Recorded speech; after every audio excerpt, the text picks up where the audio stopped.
This is Glow by Grace, a space where I do my clients' nails and say the things I think a lot of us feel but don't always say out loud.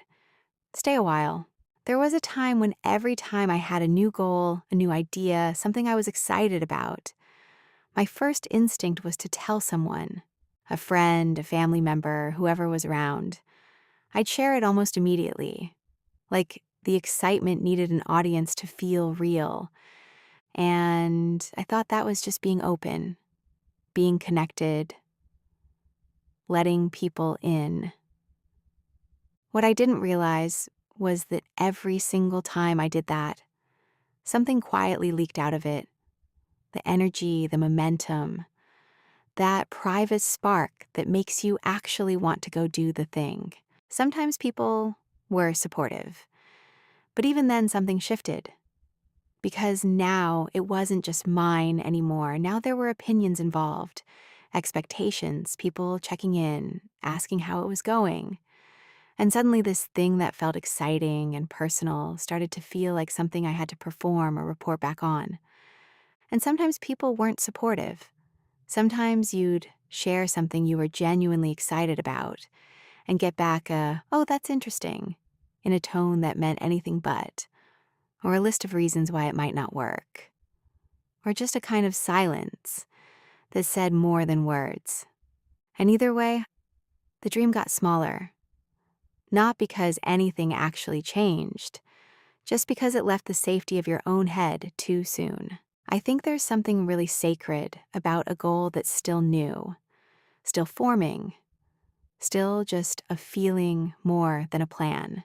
And that stage is so fragile. It doesn't need an audience yet. It needs protection. It needs you to just sit with it for a while. Let it get strong enough to survive contact with the outside world before you expose it to one. Because not everyone is going to see what you see. And that's not even their fault. They just can't. They're not inside your vision. They don't feel what you feel about it. And asking them to validate something they can't fully see, that's where the disappointment comes from. So I started keeping things to myself more, not out of secrecy, not because I don't trust people, but because some things are just for me, at least for a while. And what I noticed was I actually followed through more. When nobody knew about it, there was no performance pressure, no face to save if it didn't work out, no timeline to justify to anyone. Just me and the thing I was building quietly. And that quietness, it's actually where most of the real work happens anyway. And I think part of why we overshare our goals is because we're looking for something. Maybe validation, maybe accountability, maybe just someone to be excited with us because the excitement feels too big to hold alone. And I get that. I really do. There's something beautiful about sharing something you care about with someone who gets it. But I think a lot of the time we're not actually looking for a cheerleader.